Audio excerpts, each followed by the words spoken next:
Hello everyone, welcome to Bansal academy. तो last class में हमने एक्सपेरिमेंट्स के बारे में पढ़ा, राइट? कौन से एक्सपेरिमेंट के बारे में पढ़ा था, तो ये देख लेते हैं। पहले हमारे साइंटिस्ट कौन से आए। साइंटिस्ट एक ही के बारे में पढ़ा था, कौन से? Joseph priestly. जोसेफ प्रिस्ली ने क्या किया था? ऑक्सीजन को डिस्कवर किया था। ठीक है, उन्होंने ये बोला कि मिंट प्लांट कुछ ऐसा रिस्टोर कर रहा है जिसको burning candle and the mice remove कर रहे थे। ठीक है, तो यहाँ पे एक साइंटिस्ट है जोसेफ प्रिस्ली। अब जोसेफ प्रिस्ली को हम डिस्कवरी ऑफ ऑक्सीजन का खिताब दे देते हैं, क्योंकि उससे पहले हमें यही पता था कि बस सांस लेते हैं हम। बट जब जोसेफ प्रिस्ली ने ये वाली एक्सपेरिमेंट किए, तब ये पता चला कि कोई चीज है ऑक्सीजन नाम की, और ऑक्सीजन से ये सारी चीजें हुई। ठीक है, उससे पहले हमने मोल्स हाफ लीफ एक्सपेरिमेंट पढ़ा। मोल्स हाफ लीफ एक्सपेरिमेंट में क्या है कि CO2 carbon dioxide is important for the formation of starch. और स्टार्च कब बनती है? जब ग्लूकोज बनता है, and glucose is form during photosynthesis, right? ये सारी बातें काफी बेसिक है, कुछ डरने वाली बात नहीं है, आराम से पढ़ेंगे। उसके बाद green area of leaf contain starch. जो हरा एरिया है लीफ का, उसमें स्टार्च थी। ये वाला वेरीगेटेड लीफ एक्सपेरिमेंट में हमने पढ़ा। ठीक है, तो ये सारी बातें हमें क्लियर हो चुकी हैं। चलिए, फिर उसके बाद जो आज हम पढ़ेंगे, आज हम एक नए साइंटिस्ट के बारे में पढ़ेंगे जिनका नाम है जैन इंजनहाउस। एंड जैन इंजनहाउस ने क्या किया वो देखेंगे। जैन इंजनहाउस ने पहले तो रिपीट किए जो एक्सपेरिमेंट किन्होंने किए थे, जोसेफ प्रिस्ली ने किए। ठीक है, repeated the experiment done by Joseph priestly. Repeated the experiment done by Joseph Priestley.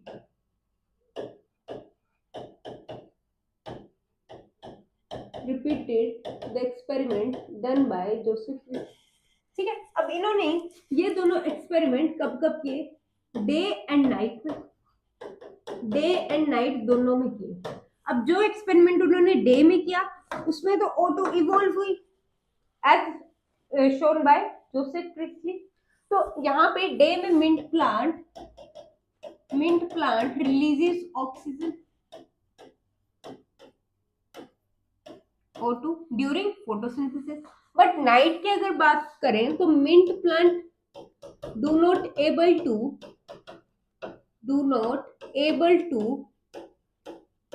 Release O2। ठीक है, do not able to release O2। तो यहाँ पे एक चीज तो क्लियर हो गई कि जो कुछ डे एंड नाइट का लेना देना, मतलब लाइट से कुछ रिलेशन जरूर है, राइट? फिर उन्होंने एक और काम किया। अब यहाँ पे अगर हाइड्रिल्ला प्लांट की बात करें तो यहाँ पे तो पता ही नहीं चलेगा ना, हाइड्रिल्ला प्लांट मिंट प्लांट की बात करें तो यहाँ पे तो पता ही नहीं चल रहा ऑक्सीजन कैसे रिलीज हो रही है अगर वहां पे माइस और कैंडल ना हो। तो यहाँ पे उन्होंने लिया हाइड्रिल्ला प्लांट।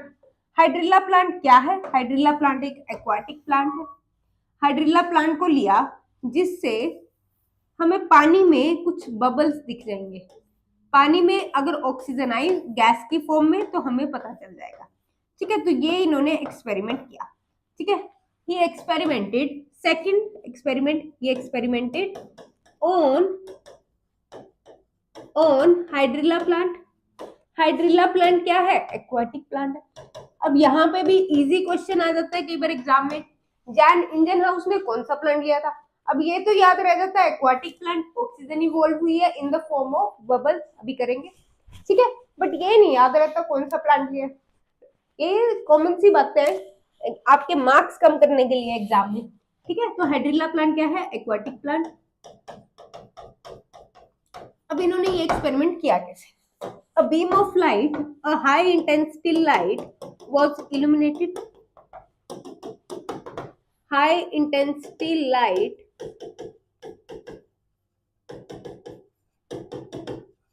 was illuminated. ठीक है, अब यहाँ पे क्या हुआ? हाई इंटेंसिटी लाइट होगी, उससे क्या हुआ? पानी में कुछ बबल्स दिखेंगे। अब बबल्स में क्या है आप सबको पता है, फोटोसिंथेसिस के टाइम क्या रिलीज होता है? ऑक्सीजन। तो बबल्स किसके होंगे? ऑब्वियसली ऑक्सीजन के। तो यहाँ पे when bright light was illuminated, oxygen was released, ठीक है, in the form of bubbles. Bubbles were observed, ठीक है। कौन से बबल्स? यहाँ पे लिख रही हूँ O2 बबल्स, ऑक्सीजन बबल्स। तो इस एक्सपेरिमेंट से इन्फ्लुएंस क्या आया? What was the conclusion? कि O2 is released during photosynthesis या light is important for photosynthesis। तो ऑक्सीजन कब रिलीज होगी? जब फोटोसिंथेसिस हो रही है, and light is required for photosynthesis.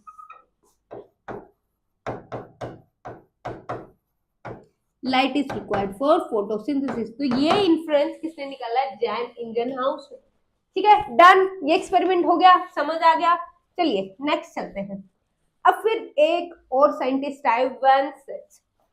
ठीक है, अब वैन सेच जो थे, इन्होंने अपने बहुत सारे एक्सपेरिमेंट किए, वो जानना जरूरी नहीं है, पर उन एक्सपेरिमेंट्स का क्या कंक्लूजन रहा ये जानना काफी इंपॉर्टेंट है। तो वैन सेच ने जो एक्सपेरिमेंट किए वो क्या कंक्लूजन लेके आए कि जब प्लांट्स ग्रो करते हैं तब क्या होता है? ग्लूकोज बनता है, और ग्लूकोज किसकी फॉर्म में स्टोर किया जाता है? स्टार्च की फॉर्म में। ये बातें आपको पता होनी चाहिए। Glucose is stored in the form of starch, ठीक है। और अगर मैं ट्रांसपोर्ट की बात करूं तो सोच के बताओ फटाफट, ट्रांसपोर्ट किस फॉर्म में किया जाता है? When plants grow,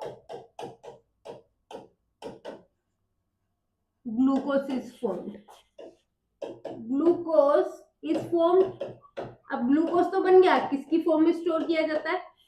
stored in the form of starch, अब यहां पे एक डब्बा बना लो, transported in the form of, ठीक है। तो ये जो ग्लूकोज है, glucose is transported in the form of, इस पे भी क्वेश्चन आ जाता है, एग्जामिनर को इजी बनाना है तो आ जाएगा, इन द फॉर्म ऑफ सुक्रोज, ठीक है जी, सुक्रोज। डन। आपको याद होना चाहिए स्टोर किस फॉर्म में होता है और ट्रांसपोर्ट किस फॉर्म में होता है, दोनों चीजें आपको याद होनी चाहिए। तो ये जो ग्लूकोज बन रहा है ये कहाँ प्रेजेंट है? तो ये ग्रीन केमिकल में बन रहा है। ग्रीन केमिकल क्या है? क्लोरोफिल।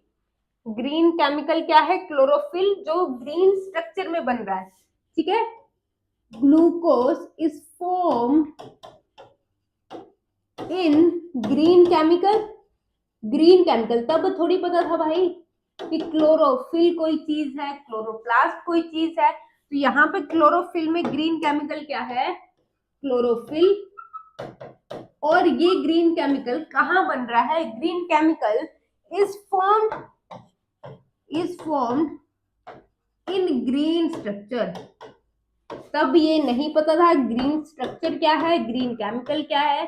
तो ग्रीन स्ट्रक्चर में स्टोर होता है, एंड ग्रीन स्ट्रक्चर क्या है यहाँ पे? क्लोरोप्लास्ट। ग्रीन स्ट्रक्चर क्या है? क्लोरोप्लास्ट, ठीक है। Chlorophyll and chloroplast. डन। ये बातें हो गई वैन सेच के लिए। अब नेक्स्ट एक और साइंटिस्ट आए। आज हम साइंटिस्ट ही पढ़ेंगे ज्यादा, तो याद रखो और चलते जाओ, ठीक है। पहले साइंटिस्ट जोसेफ प्रिस्टली, दूसरे साइंटिस्ट जैन इंजनहाउस, तीसरे साइंटिस्ट वैन सेच। अब चौथे साइंटिस्ट आएंगे TW. Engelmann, very important. TW. चौथे साइंटिस्ट आएंगे टी.डब्ल्यू. एंजलमैन। फोर्थ, अब इन्होंने क्या किया? इन्होंने ये बताया कि ठीक है, लाइट तो समझ आ गई, लाइट तो चाहिए, पर कौन सी वेवलेंथ पे लाइट चाहिए? आपको पता है कि लाइट की भी वेवलेंथ्स होती हैं। विबग्योर बनता है, प्रिज्म को 7 लाइट्स में स्प्लिट किया जाता है, जिससे वो 7 लाइट्स अलग अलग वेवलेंथ पे एब्जॉर्ब होती हैं, ठीक है। सही बात है। चलिए आगे चलते हैं। तो यहाँ पे जो अगले हमारे आते हैं बंदे, वो है टी.डब्ल्यू. एंजलमैन। तो इन्होंने बताया विच वेवलेंथ इज इंपॉर्टेंट, कौन सी वेवलेंथ इंपॉर्टेंट है, किस पे काम होगा। तो इन्होंने इसको जानने के लिए किया क्या, तो पहले तो लिख लो विच वेवलेंथ इज इंपॉर्टेंट।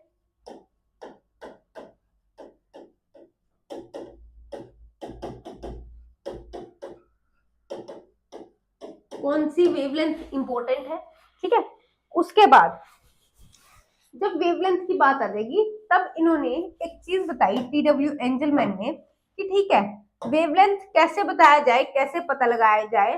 तो इन्होंने कुछ एल्गी ली, मेरीन एल्गी ली, स्पायरोगायरा एंड क्लेडोफोरा, जिन पे इन्होंने एक्सपेरिमेंट किए। Used spirogyra, use green algae लिख लो कौन कौन सी, फिर लिखते हैं यूज ग्रीन एल्गी। इस पे भी क्वेश्चन आता है कौन सी एल्गी यूज की, स्पायरोगायरा एंड क्लेडोफोरा, ठीक है। फिलामेंटस ग्रीन एल्गी, ये कैसी एल्गी है, फिलामेंटस ग्रीन एल्गी। तो इन्होंने इन पे एक्सपेरिमेंट क्या किए, ये ले ली। अब ये फिलामेंटस कुछ इस तरह की दिखती है, फिलामेंट्स प्रेजेंट होते हैं, ठीक है, कुछ काइंड ऑफ इस तरह की। नेटवर्क भी होता है इसमें, कुछ ऐसा ऐसा, ठीक है, कुछ इस तरह की एल्गी जिसको बोला गया क्लेडोफोरा एंड स्पायरोगायरा, मतलब ग्रीन एल्गी थी, क्लेडोफोरा एंड स्पायरोगायरा। अब इसके इसमें एक सस्पेंशन ऑफ बैक्टीरिया यूज की गई, दूसरा यूज्ड सस्पेंशन ऑफ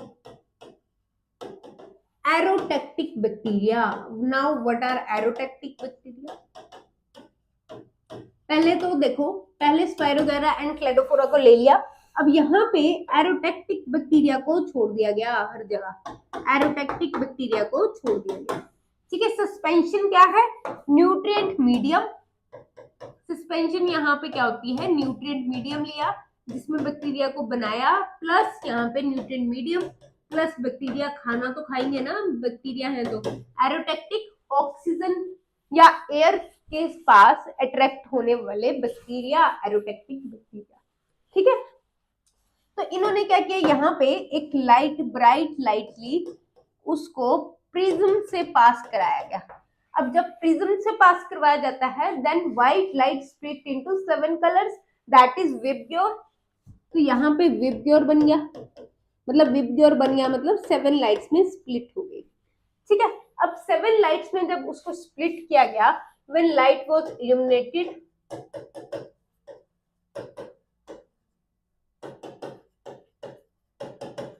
अब यहाँ पे ये जो है विबग्योर क्या है, violet, indigo, blue, green, yellow, orange, red.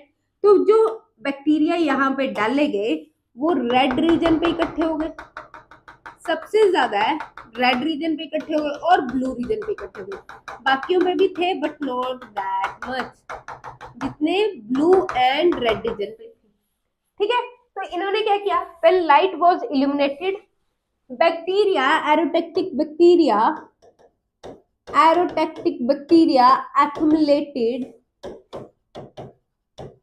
accumulated at blue and red light region, accumulated at blue and red light region,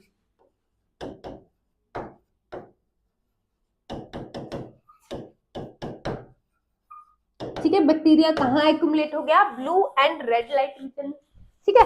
अब यहाँ पे जब ये बैक्टीरिया एक्यूमुलेट हुआ तब यहाँ पे ये पता चला कि ब्लू एंड रेड लाइट पे सबसे ज्यादा फोटोसिंथेसिस हो रही है। तो मैक्सिमम यहाँ पे हम ये बोल सकते हैं मैक्सिमम फोटो, क्योंकि यहाँ पे सबसे ज्यादा ऑटो इवॉल्व हुई है blue and red light region में, तो मैक्सिमम फोटोसिंथेसिस टेक्स प्लेस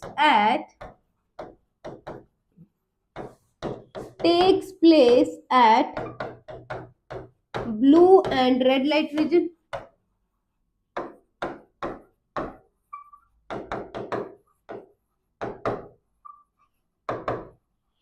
ठीक है। तो यहाँ पे ये बातें क्लियर होगी, मैक्सिमम फोटोसिंथेसिस कहाँ हुई, blue and red light region में, डन। उसके बाद फिर इन्होंने देखा कि जो सबसे ज्यादा है जब चेक किया गया तो सबसे ज्यादा फोटोसिंथेसिस कहाँ हो रही है, blue and red light region में। और ये कौन सी वेवलेंथ पे लाइट को एब्जॉर्ब करती है और यहाँ पे कौन सी वेवलेंथ इंपॉर्टेंट है। तो जो ब्लू है वो एब्जॉर्ब करता है 430 नैनोमीटर पे, और जो रेड लाइट है, रेड लाइट रीजन 660 नैनोमीटर पे एब्जॉर्ब करता है।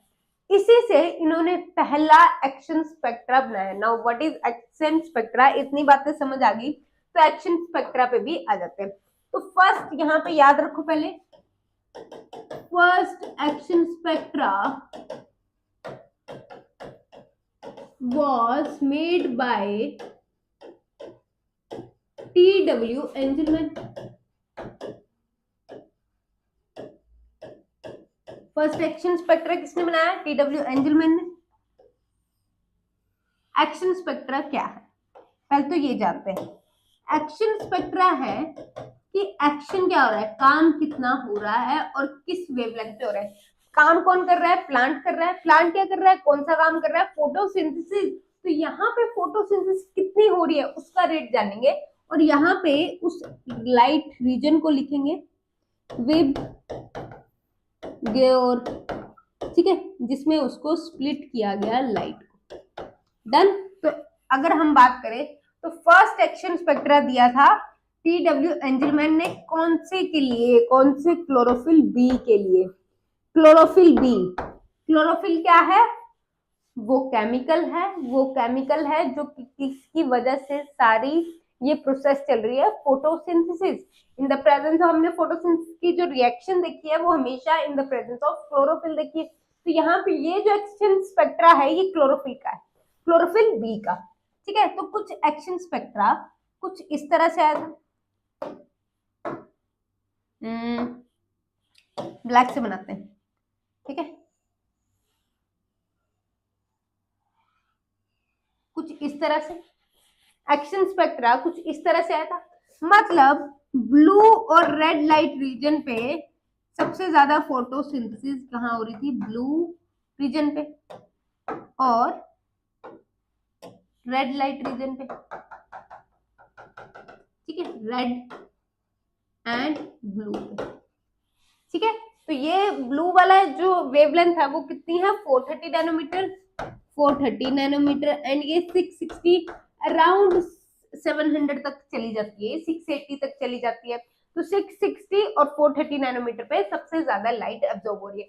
तो इसी को बोला गया first action spectra was given by T.W. Angelman of किसका, क्लोरोफिल बी का। तो ये बातें आपको याद रखनी है इसके बारे में, ठीक है। First action spectra was given by T.W. Angelman.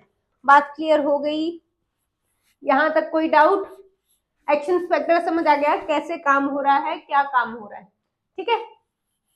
चलिए उसके बाद आते हैं वैन नील, उस पे आते हैं। नेक्स्ट जो साइंटिस्ट आए, वैन नील। अरे मैम आज तो साइंटिस्ट हो गए। पहले साइंटिस्ट याद करो, जोसेफ प्रिस्ली जिन्होंने ऑक्सीजन को डिस्कवर किया। दूसरे साइंटिस्ट वन सेथ, सॉरी दूसरे साइंटिस्ट आए वन सेथ से पहले, कौन से थे, जोसेफ प्रिस्ली के बाद जैन इंजनहाउस। जैन इंजनहाउस ने इंपॉर्टेंस ऑफ लाइट के बारे में बताया। फिर कौन से साइंटिस्ट आए, फिर आए वैन सेथ, फिर आए T.W. Engelmann, now van Niel. Van Niel एक माइक्रोबायोलॉजिस्ट थे। वैन नील क्या थे, माइक्रोबायोलॉजिस्ट, ठीक है। तो इन्होंने ऑब्वियसली किस पे क्या डिस्कवर किया, इन्होंने बैक्टीरिया पे काम किया था, बैक्टीरियल फोटोसिंथेसिस पे इन्होंने काम किया था। किस पे काम किया था, बैक्टीरियल फोटोसिंथेसिस पे, बैक्टीरियल फोटोसिंथेसिस पे इन्होंने काम किया, ठीक है। वैन नील एक माइक्रोबायोलॉजिस्ट थे जिन्होंने बैक्टीरियल फोटोसिंथेसिस पे काम किया था, और इन्होंने ये भी बताया था कि जो फोटोसिंथेसिस है वो 2 स्टेप प्रोसेस है। Photosynthesis is 2-step process. Now, talking about first step. First step क्या है फिर? First step में क्या हो रहा है? Water split हो रहा है। तो first step जो आया वो इस तरह से H2O H2O प्लस ए कोई कंपाउंड है यहाँ पे, H2O प्लस AH, और ये दोनों मिलके यहाँ पे AH प्लस यहाँ पे हाफ O2 रिलीज होगी। इस तरह से ये पूरी रिएक्शन है। अब यहाँ पे क्या हो रहा है, breaking of H2O, breakdown of H2O plus A कोई कंपाउंड है जिससे AH बना, और प्लस हाफ O2। इसको क्या बोलते हैं, वाटर की क्या हो रही है, ऑक्सीडेशन। वाटर की क्या हो रही है यहाँ पे, ऑक्सीडेशन। वाटर की क्या हुई, ऑक्सीडेशन। और ये किसके प्रेजेंस में होती है, लाइट की प्रेजेंस में। This is done under the presence of light. Presence of light किसकी प्रेजेंस में हो रही है, प्रेजेंस ऑफ लाइट। ठीक है, इसीलिए इसको क्या बोलते हैं, इस पूरे प्रोसेस को बोल देते हैं लाइट रिएक्शन। यहां तक कोई डाउट, लाइट की प्रेजेंस में हो रही है तो इसको क्या बोलेंगे, लाइट रिएक्शन। इसके बारे में, लाइट रिएक्शन के बारे में डिटेल अभी हम पढ़ेंगे। ठीक है, फिर आती है नेक्स्ट स्टेप। तो फर्स्ट स्टेप क्या हुआ, light reaction. Second step is, अब तो समझ आ गया, सेकेंड स्टेप लाइट का उल्टा क्या होता है, डार्क रिएक्शन। तो सेकेंड स्टेप क्या है यहाँ पे, dark reaction. Second step is dark reaction. चलिए डार्क रिएक्शन पढ़ते हैं। अब डार्क रिएक्शन में क्या हो रहा है एग्जैक्टली तो डार्क रिएक्शन में CO2 आ जाएगी। CO2 is required during photosynthesis, पता ही है भाई, बहुत इंटेलिजेंट है मैम। AH ये वाला प्रोडक्ट प्लस यहाँ पे क्या बन रहा है, ग्लूकोज। यहाँ पे क्या बन रहा है, ग्लूकोज। ग्लूकोज के साथ यहाँ पे क्या रिलीज हो रहा है, ग्लूकोज प्लस A प्लस यहाँ पे वाटर। सॉरी, वाटर को छोड़ दो, वाटर नहीं आएगा, तो इतना याद रखो। अरे ठीक है, ग्लूकोज प्लस A। अब इसको क्या बोलते हैं, CO2 की यहाँ पे क्या हुई, reduction.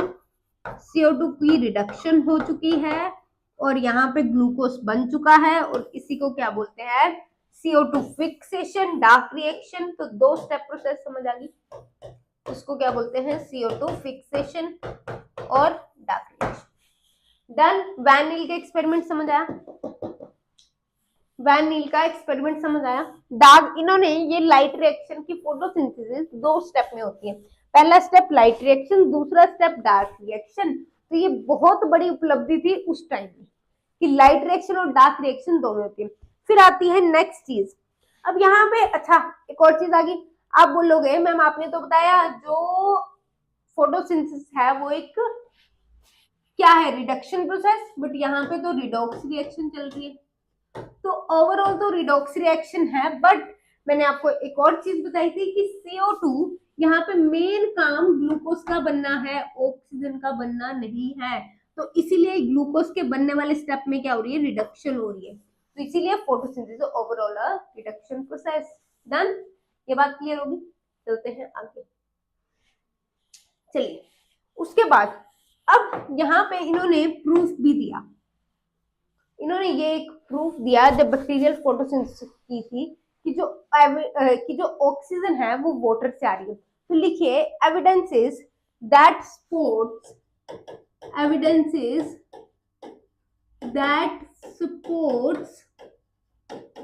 Oxygen comes from water. ये क्वेश्चन भी एग्जाम में बड़ी बार पूछा जाता है कि ऑक्सीजन कहाँ से आती है, CO2, वाटर, कहीं से भी, और भी ऑप्शन डाल देंगे वो, ऑप्शन उनके पास कमी नहीं है। ठीक है, evidence that sport O2 comes from water not from CO2। तो ये लाइन पहले तो बताओ, ये लाइन सही है, is this statement is true और फॉल्स? ट्रू है। ठीक है, तो इस पे कंफ्यूज नहीं होना है, जो ऑक्सीजन है वो हमेशा वाटर से आती है। तो यहाँ पे इन्होंने दो एविडेंस दिए, indirect evidence and direct evidence. Indirect evidence and direct evidence. Indirect evidence and direct evidence. तो इनडायरेक्ट एविडेंस क्या आया? इनडायरेक्ट एविडेंस वही आया जो हम सबको पता है कि H2O से क्या निकल रही है, ऑक्सीजन। कहाँ पे? In plants. पर अगर मैंने आपको बताया था purple sulphur bacteria, green sulphur bacteria, उनके बारे में, तो बैक्टीरिया की अगर बात करें तो बैक्टीरिया में तो H2O यूज ही नहीं हो रहा, तो क्या यूज हो रहा है? H2S, और यहाँ पे सल्फर रिलीज हो रही है। ये बात मैंने आपको पहले भी बताई थी। इन ग्रीन प्लांट्स जब H2O यूज हो रहा है, O2 is world, whereas in bacteria, चाहे वो पर्पल सल्फर बैक्टीरिया हो चाहे वो ग्रीन सल्फर बैक्टीरिया हो, यहाँ पे क्या इवॉल्व हो रहा है? सल्फर। डन? क्लियर है? चलिए आगे चलते हैं। अब डायरेक्ट एविडेंस क्या है? तो डायरेक्ट एविडेंस जो आया था वो आया था by the use of radio isotope tracer technique. Use of radio isotope tracer technique. अब इसमें क्या हुआ? इसमें हैवी आइसोटोप यूज किया गया ऑक्सीजन का। कौन सा isotope? Heavy isotope of oxygen was use. यहाँ पे रेडियो आइसोटोप ट्रेसर टेक्निक क्या है इसके बारे में थोड़ा समझा देती हूँ। रेडियो आइसोटोप होता है जब हम आइसोटोप हैवी आइसोटोप लेते हैं और जिसमें थोड़ी लाइट वगैरह या उसका शेल्फ लाइफ वगैरह का फर्क होता है। अगर आप केमिस्ट्री पढ़ते हैं तो शेल्फ लाइफ वगैरह का फर्क होता है उसमें, और वो हैवी आइसोटोप है। नॉर्मल ऑक्सीजन का हैवी आइसोटोप है, नॉर्मल ऑक्सीजन से हैवी है। जैसे वो होता है डिटोरियम होता है, ट्रीटियम होता है ना, डिटोरियम ट्रीटियम पढ़ते हैं हम हीलियम का, तो वैसे ये भी हैवी आइसोटोप है ऑक्सीजन का। तो हैवी आइसोटोप यूज किया गया, उससे पता लगाया गया कि वाटर से आ रही है ऑक्सीजन या कार्बन डाइऑक्साइड से आ रही है। तो यहाँ पे heavy isotope of oxygen was used, heavy isotope of oxygen was used. ठीक है, तो हैवी आइसोटोप किसमें यूज किया गया? ऑफ कोर्स वाटर में। हैवी आइसोटोप किसमें यूज किया गया? वाटर में। ठीक है, तो पहले जो रिएक्शन आई यहाँ पे O18 यूज कर लिया गया plus CO2 give rise to glucose. Glucose आएगा C6H12O6 प्लस O2। तो यहाँ पे ये जो O2 आई है ये कौन सी आई है? ये जो O2 आई है ये हैवी आई है 18 वाली। ठीक है, अगर ये हैवी आई है, ठीक है, एक सेकेंड हैवी कर देते हैं इसको। ठीक है, तो ये कहां से आई है? O2। अब ये रिएक्शन ओवरऑल किसकी है? ये रिएक्शन फोटोसिंथेसिस की है, पर इसमें कुछ गड़बड़ है। ठीक है, यहाँ पे देखो आपको 6 एटम्स दिख रहे हैं ऑक्सीजन के और यहाँ पे 12 दिख रहे हैं। तो अगर ये 6 है तो ये 12 कैसे आ गई? टोटल 6 2 12, तो 12 ऑक्सीजन के एटम्स आ गए। तो ये 12 एटम्स कहाँ से आए? तो इसी से पता चला कि ये रिएक्शन ही गलत है। यहाँ पे 12 मॉलिक्यूल्स यूज हो रहे हैं वाटर के, 12 मॉलिक्यूल से फिर तभी 12 मॉलिक्यूल्स यूज हुए, तभी तो यहाँ पे क्या आएगा? ऑक्सीजन कितनी आएगी? Oxygen 6O2। ठीक है, तो ओवरऑल अगर हम फोटोसिंथेसिस की रिएक्शन देखें तो ये वाली रिएक्शन ही असली रिएक्शन है, राइट रिएक्शन, क्योंकि यहाँ पे सिर्फ 6 मॉलिक्यूल्स बन रहे हैं, तो मतलब O2 यहाँ भी जा रही है, तो इसीलिए यहाँ पे 12 molecules of water were used. तो यहाँ पे सही बैलेंस होती है रिएक्शन। डायरेक्ट एविडेंस किसने दिया था? अगर आपसे पूछा जाए डायरेक्ट एविडेंस किसने दिया था तो लिख लोगे डायरेक्ट एविडेंस किसने दिया था? अरे वैन नील ने, बिल्कुल वैन नील ने। चलिए डायरेक्ट एविडेंस किसने दिया था? वैन नील ने। चलिए अब नेक्स्ट एक और कंसेप्ट पढ़ेंगे यहाँ पे, पर उस कंसेप्ट से पहले आपको एक चीज बताऊंगी। पहले क्वांटम यील्ड देख लेते हैं, क्वांटम रिक्वायरमेंट देख लेते हैं। दो वर्ड्स हैं, quantum yield and quantum requirement.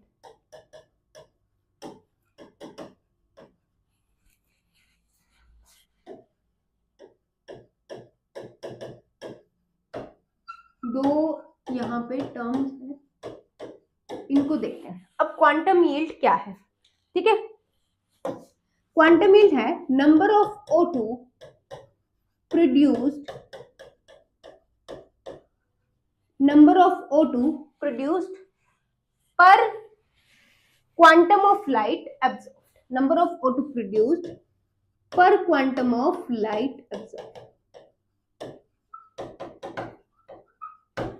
अब यहां पे इन्होंने बोला कि एक क्वांटम पर कितने ऑक्सीजन मॉलिक्यूल प्रोड्यूस हो रहे हैं, एक क्वांटम पर कितने ऑक्सीजन मॉलिक्यूल प्रोड्यूस हो रहे हैं। तो यहाँ पे दूसरा है number of quantum, quantum requirement क्या है, number of quantum required, number of quantum required पर ऑक्सीजन मॉलिक्यूल इवोल्व। अब यहाँ पे कितने क्वांटा ऑफ लाइट चाहिए जिसमें ऑक्सीजन मॉलिक्यूल, एक ऑक्सीजन मॉलिक्यूल को इवोल्व करने के लिए। समझ आया, यहाँ पे कितने ऑक्सीजन प्रोड्यूस हो रही है पर एक क्वांटम ऑफ लाइट पे, how much of oxygen for one quanta of light. और यहाँ पे बोला है पर ऑक्सीजन मॉलिक्यूल पे how many quanta of light. उल्टा है, टोटली उल्टा। तो यहाँ पे ये चीज क्लियर होगी, quantum yield and quantum requirement. Requirement कितनी है, क्वांटम की यील्ड कितनी है, यील्ड यहाँ से पता चलेंगे और रिजल्ट क्या आ रहा है, बट रिक्वायरमेंट कितनी है वो यहाँ से पता चलेगी। ठीक है, चलिए इतनी बात क्लियर होगी। अब आएंगे हम नेक्स्ट पॉइंट पे जो इंपॉर्टेंट है यहाँ पे। तो यहाँ पे एक एक्सपेरिमेंट आता है रेड ड्रॉप एक्सपेरिमेंट, उसके बारे में पढ़ेंगे। Red drop experiment, red drop experiment, ये रेड ड्रॉप एक्सपेरिमेंट क्या है, रेड ड्रॉप लाल बूंद, अरे नहीं ऐसा कुछ नहीं है। तो दो साइंटिस्ट आते हैं यहाँ पे, रॉबर्ट एमर्सन एंड कार्लोट ल्यूइस। 1943 की बात है जब हम आजादी से लड़ रहे थे। In 1943 Robert Emerson and Carlton Lewis, Robert Emerson and Carlton Lewis. अरे इंडिया वालों को तो बड़ा कुछ सहना पड़ा भाई, है ना। हम आजादी के लिए लड़ रहे थे और ये डिस्कवरी पे डिस्कवरी किए जा रहे हैं और अब हम पढ़ रहे हैं उनको कितने सालों बाद। ठीक है, वर्कड ऑन, इन्होंने किस पे काम किया, ग्रीन एल्गी पे काम किया। वर्कड ऑन ग्रीन एल्गी, कौन सी ग्रीन एल्गी, क्लोरेला पायरिनोइडोसा। कौन सी ग्रीन एल्गी, क्लोरेला पायरिनोइडोसा। ठीक है, इस पे काम किया और क्या काम किया उसको देखते हैं। तो यहाँ पे अगर मैं इस स्लाइड को बोलूं विबग्योर, तो विबग्योर क्या है, विबग्योर वो लाइट है, ठीक है, जिसको हम बोलते हैं इंपॉर्टेंट लाइट है। ठीक है, फोटोकेमिकली एक्टिव रेडिएशन बोल देते हैं इसको। विबग्योर को हम क्या बोल देते हैं, फोटोकेमिकली एक्टिव रेडिएशन, फोटोकेमिकली या फोटोसिंथेटिकली, सॉरी फोटोसिंथेटिकली एक्टिव की फोटोसिंथेसिस इस लाइट पे हो जाती है, एक्टिव रेडिएशन। अब हमने जो एक्सपेरिमेंट पढ़ा बाय T.W. एंजलमैन, तो हमने उस पे पढ़ा कि जो लाइट है कौन सी वाली, blue and red, blue and red पे फोटोसिंथेसिस मैक्सिमम है। अब रेड पे अगर फोटोसिंथेसिस मैक्सिमम है तो कैसे चल रहा है इनका काम, उसके बारे में पढ़ते हैं। देखो रेड पे मैक्सिमम फोटोसिंथेसिस है, आ जाइए। तो रेड खत्म कहाँ पे होता है, 660 से 700 नैनोमीटर पे, 660 से 700 नैनोमीटर। अब इस टर्म को याद रखना, रेड ड्रॉप खत्म कहाँ हो रहा है, 660 से 700 नैनोमीटर। यहाँ पे अब फोटोसिंथेसिस हो रही है, यहाँ पे पीक पे गई, गिर गई। अब ये कहाँ गिर रही है,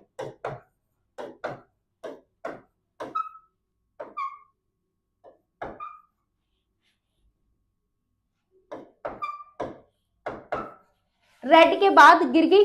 अब यहाँ पे आई क्वांटम यील्ड, क्वांटम यील्ड समझ आ गई अब सबको, कितने ऑक्सीजन, एक ऑक्सीजन मॉलिक्यूल को बनने पे कितने क्वांटा ऑफ एनर्जी यूज हो रहे हैं। तो रेड ड्रॉप यहाँ पे लाल के बाद क्या हुआ, रेड रीजन के बाद अराउंड 680 नैनोमीटर के बाद ये गिर गया। अब यहाँ पे इसको बोलते हैं रेड ड्रॉप इफेक्ट। पॉइंट समझ आया? आफ्टर 680 नैनोमीटर फोटोसिंथेसिस की यील्ड जो है वो गिर गई। ठीक है, अब ऐसा क्यों हुआ? ऐसा इसलिए हुआ क्योंकि यहाँ पे जो विप गियर है वो photosynthetically active radiation VIBGYOR तक आती है। उसके बाद आफ्टर 680 नैनोमीटर फोटोसिंथेटिक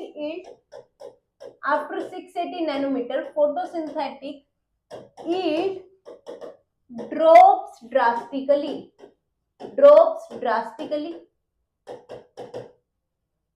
ठीक है, इसी को क्या बोलते हैं? This region is red region. तो रेड रीजन के बाद यहाँ पे आता है रेड रीजन, और इसी को आगे बोलते हैं फार रेड रीजन। इसी को आगे क्या बोलते हैं? फार रेड रीजन। तो रेड रीजन के बाद क्या हुआ? बियॉन्ड 680 नैनोमीटर, यहाँ पे रेड रीजन बोला। अब इसके बाद फार रेड रीजन स्टार्ट हो गया, फार रेड रीजन। तो फार रेड रीजन पे क्या हुआ? फोटोसिंथेसिस ड्रॉप हो गई, फोटोसिंथेसिस नहीं हो पाएगी क्योंकि फोटोसिंथेसिस अपने पीक पे होती है कहां पे? रेड रीजन में। तो आफ्टर एट फार रेड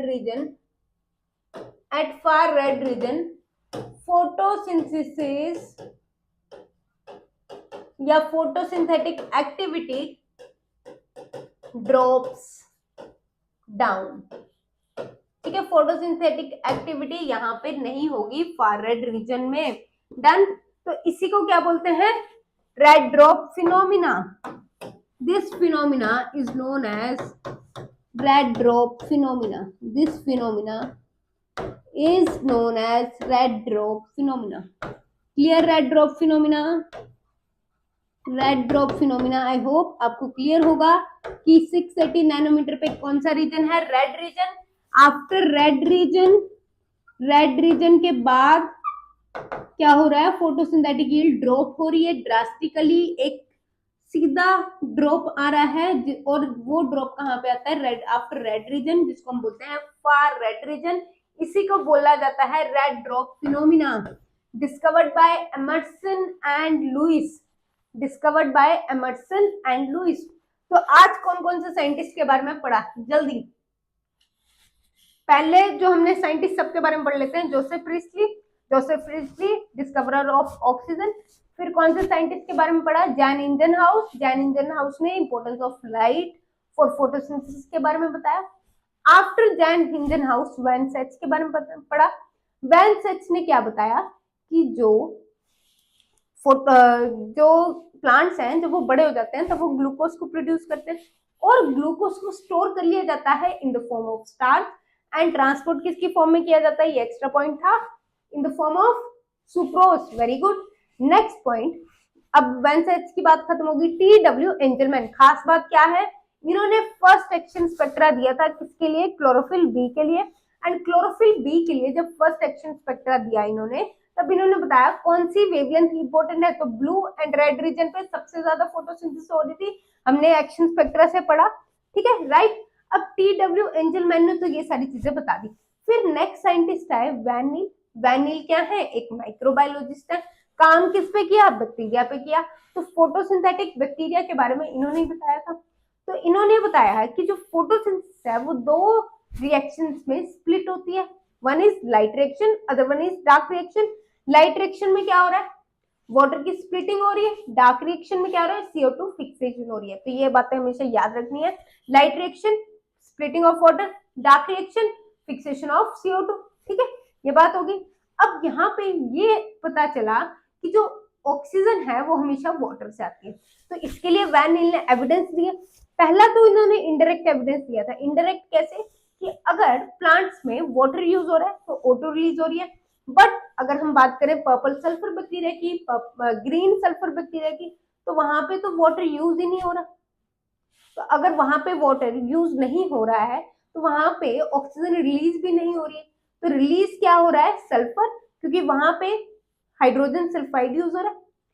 ठीक है, तो यहाँ पे हमें इनडायरेक्ट एविडेंस आया। बट यहाँ पे कुछ साइंटिस्ट इम्प्रेस नहीं हुए, इन्फ्लुएंस नहीं हुए, भाई छोड़ो भाई ये क्या बात हुई, हम नहीं मानते। फिर उन्होंने बोला अच्छा बनाते रहेंगे। फिर उन्होंने एक और एक्सपेरिमेंट कर दिया, उन्होंने यूज की रेडियो आइसोटोप ट्रेसर टेक्निक, जिनमें उन्होंने हैवी आइसोटोप यूज किया ऑक्सीजन का। और यहाँ पे वाटर से क्या आई ऑक्सीजन, ये कैसे पता चल गया, जब उन्होंने heavy isotope of oxygen was use.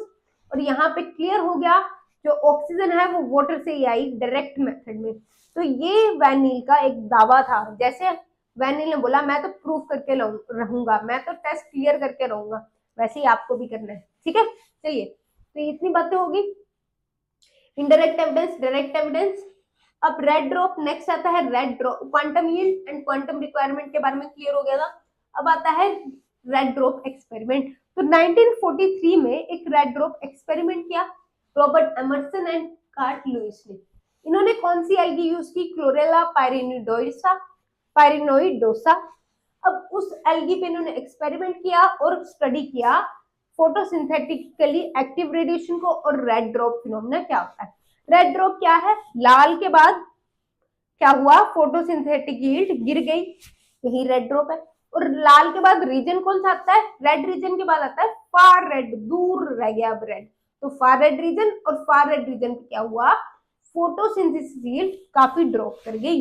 इसी को बोलते हैं रेड ड्रॉप फिनोमेना। कुछ टफ नहीं है, कुछ रॉकेट साइंस नहीं है, एग्जाम में क्वेश्चन आ जाएगा तो आसानी से कर लोगे। ठीक है, चलिए फिर मिलते हैं नेक्स्ट लेक्चर में। अभी एक और एक्सपेरिमेंट रहता है जो इंपॉर्टेंट है, जिससे हमें और भी चीजें पता चलेंगी। चलिए फिर मिलते हैं नेक्स्ट लेक्चर में। आई होप आप पढ़ रहे होंगे, आप रिवाइज कर रहे होंगे। चलिए फिर, थैंक यू।